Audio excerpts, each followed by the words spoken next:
Hello বন্ধুরা, তোমরা সব কীরকম আছো? আশা করি তোমরা সব ভালো আছো আর আমিও ভালো আছি তোমরা আশীর্বাদে। তো আজকে মঙ্গলবার, আমার স্নান টান শেষ। এখন আমি সকালে টিফিন বানাইমো রুটি। তো দেখো আটাটা মাখিয়ে রাখি লাইছি, এখানে রুটিও বানানো শেষ। তো চলো এখন আমি রুটি আর চাটা খাইলেই।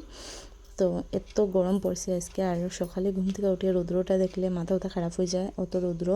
তো দেখো আমি রুটি আর চা নিয়ে আইসি আমার রুমে, তো খাইলাম। তার মধ্যে দেখি আমি ফ্যানটা চালাইছি না, তো আমার হাজব্যান্ডকে কইলাম ফ্যানটা একটু চালাইয়া দাও। তো সেই ফ্যানটা চালাইয়া দিল, আর দেখো আমার চুল আউলাই যার একদম ফ্যানের বাতাসে, এত স্পিড ফ্যানের, আর খুব ভালো লাগতেছে ফ্যানের বাতাসটা খাইয়া, মানে গাছ যে লাগে তো বহুতই আরাম লাগে। এদিকে দেখো আমি রুটি খাইতে খাইতে, তো আমার বিড়ালটাও আইসে সামনে, তো তাইও একটু করে রুটি দিলাম, তো তাইও খাইলার আজকে। তো দেখো আমি রুটি খাওয়া শেষ, এখন আমি রান্না করে গেছি। তো আলু পটল খাটিয়ে রাখছি, পনির দিয়ে বানাইমো, আর এদিকে পটল ভাজা করমু, তিত করলা ভাজা করমু। এদিকে পনিরটা রাখছি, এদিকে বাঁধাকপির শাকটা খাটিয়ে রাখছি। তো চলো রান্নাটা শেষ আমার।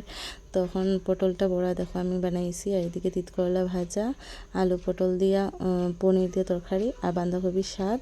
খার খার ভালো লাগছে।